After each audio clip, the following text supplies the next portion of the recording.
Guys welcome. आज की इस वीडियो में हम बात करेंगे वेरिएबल्स के बारे में। लेकिन हम वेरिएबल के बारे में लास्ट वीडियो में बात कर चुके हैं। हमें पता है कि वेरिएबल्स क्या होती है, हम वेरिएबल में कैसे वैल्यू असाइन करते हैं और हमें वेरिएबल्स के रूल और कन्वेंशन के बारे में भी पता है। तो ये वीडियो क्यों? आज की इस वीडियो में हम बात करेंगे कि एक्चुअली में जो वेरिएबल्स होती है वो मेमोरी लोकेशन में कैसे काम करती है, और इस वीडियो में हम इंटरेक्टिव शेल में भी काम करेंगे। तो ये वीडियो भी आपके लिए काफी इंपॉर्टेंट होने वाली है, क्योंकि मैं इस वीडियो में जो बात करने वाला हूँ वो काफी सारे लोगों को पता नहीं होती है और बाद में उन्हें प्रॉब्लम होती है। तो मैं इस वीडियो में आपको सारा चीजें क्लियर करने वाला हूँ। तो सबसे पहले हम बात करते हैं इंटरेक्टिव शेल में हम कैसे जाते हैं। अगर आपको इंटरेक्टिव शेल में जाना है तो आप कंट्रोल+T दबाइए और टर्मिनल में आइए, और टर्मिनल में आप लिखिए पाइथन। अगर आप मैक में हैं तो आप यहाँ लिखिए पाइथन 3, और अगर आप लिनक्स में हैं तो भी आप लिखिए पाइथन 3।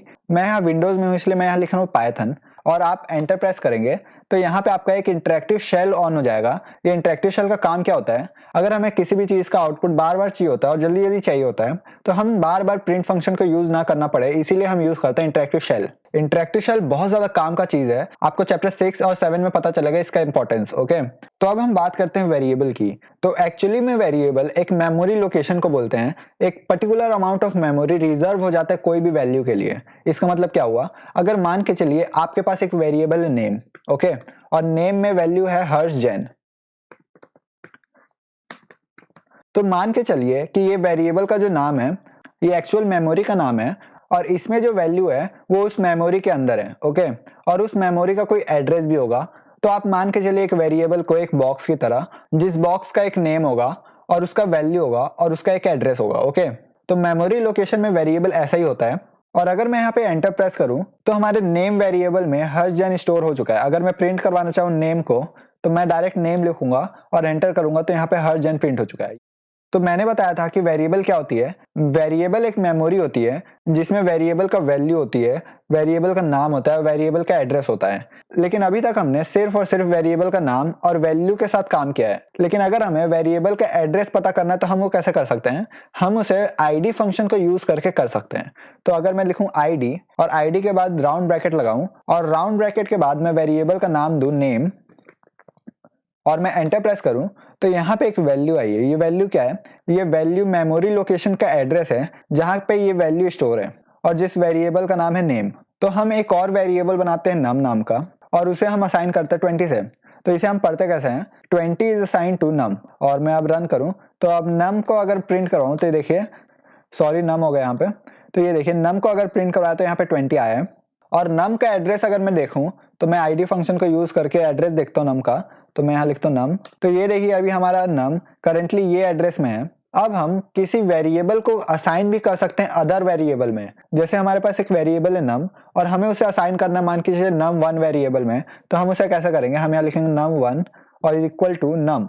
तो इसे हम पढ़ेंगे कैसे, num is assign to num1। Okay, और अब मैं रन करूं तो अगर मैं अब num1 को प्रिंट करवाऊं तो ये देखिए जो हमारे पास num वेरिएबल में वैल्यू था वही हमारे num1 वेरिएबल में भी वैल्यू बन चुका है। तो अगर हम मेमोरी के हिसाब से देखें तो आप सोच रहे होंगे कि num और num1 अलग अलग जगह में बना होगा जिसका अलग अलग एड्रेस होगा, बस सेम होगा तो वैल्यू होगा। लेकिन ऐसा नहीं है। हमने यहाँ पे num को असाइन किया num1 से, तो इसका मतलब क्या हुआ कि हमारा num1 num को ही पॉइंट आउट कर रहा है। इन दोनों का नाम अलग है, वैल्यू सेम है और एड्रेस भी सेम है। मैं इसे प्रूफ भी कर सकता हूं। मैं अगर यहाँ पे आईडी फंक्शन को यूज करूं और आईडी के अंदर में डालूं नम को, तो ये देखिए हमारा नम का एड्रेस ये है। और अगर मैं num1 का एड्रेस देखूं num1, तो ये देखिए हमारा num1 और num इन दोनों का एड्रेस सेम है। इसका मतलब क्या हुआ कि हमारा num1 और num सेम वेरिएबल को टैग कर रहा है जिसमें सेम वैल्यू है, बस उसका नाम अलग है। अब अगर मैं आईडी मेथड के बारे में थोड़ा और ज्यादा बताऊं तो हम आईडी मेथड में कोई वैल्यू भी डाल सकते हैं। हम कोई भी ऑब्जेक्ट आईडी मेथड में डाल सकते हैं। ऑब्जेक्ट के बारे में आगे के लेक्चर्स में आपसे बात करूंगा। लेकिन अगर हम आईडी फंक्शन के बीच में वैल्यू डाले 20, तो हमारा जो 20 वैल्यू है वो कौन से लोकेशन में है हमें वो पता चल जाएगा। तो ये देखिए हमारा 20 भी वही लोकेशन में है जिस लोकेशन में नम है और num1 भी है। तो आई होप आपको इतना समझ में आ चुका होगा। अब अगर मान के चलिए हमें फ्यूचर में num1 का वैल्यू चेंज करना हो 18 से, ओके, तो हम ऐसा भी कर सकते हैं। तो अब अगर हम num1 का एड्रेस देखें तो हम आईडी फंक्शन को यूज करके num1 का एड्रेस देखते हैं। तो ये देखिए हमारा num1 का एड्रेस चेंज हो चुका है। इसका मतलब क्या हुआ, हमारा num1 वेरिएबल अलग बन चुका है और num वेरिएबल अब अलग हो चुका है। तो अब मैं आईडी फंक्शन को यूज करके num का वैल्यू देखूं तो ये देखिए num का वैल्यू पहले जैसा ही है और num1 का एड्रेस चेंज हो चुका है। अब अगर हम num को num1 में असाइन करना चाहे तो हम क्या वो कर सकते हैं? तो जी हाँ, हम वो भी कर सकते हैं। अगर हम num को असाइन किए num1 से तो हम ऐसा भी कर सकते हैं। तो इससे क्या होगा, हमारे num1 में जो वैल्यू था वही वैल्यू num में चल जाएगा। तो हम यहाँ पे num को प्रिंट करवाते हैं, तो num में आया है 18 और अब मैं id फंक्शन को यूज करके और id में मैं num डालूं तो ये देखिए num का एड्रेस भी चेंज हो चुका है। जो कि हमारा num1 का एड्रेस था वही हमारा num का एड्रेस हो चुका है। ओके, तो अब अगर हम ध्यान से देखें तो हमारे पास जो num1 में वैल्यू थी वो अभी भी उसी मेमोरी लोकेशन में प्रेजेंट है, लेकिन अब कोई वेरिएबल भी उस मेमोरी लोकेशन में टैग नहीं कर रहा है, तो हम उस वैल्यू को एक्सेस नहीं कर सकते। ये वैल्यू अभी किसी को भी रिफर नहीं कर रही है और ये तब तक मेमोरी में रहेगी जब तक हम इसे डिलीट नहीं करेंगे। तो इसी टाइप की वैल्यू को हम बोलते हैं गार्बेज वैल्यू, जो हमारे मेमोरी में रहती है लेकिन हम उसे यूज नहीं करते। और गार्बेज वैल्यू का कॉन्सेप्ट ही पाइथन में इसलिए आया है कि हम इस टाइप के वैल्यू को डील कर सके और इस जैसे वैल्यू से जो मेमोरी वेस्ट होती है हम उसे मिनिमाइज कर पाए। तो आई होप आपको इतना समझ में आ चुका होगा। और अब मैं एक लास्ट चीज डिस्कस करना चाहता हूं आपसे।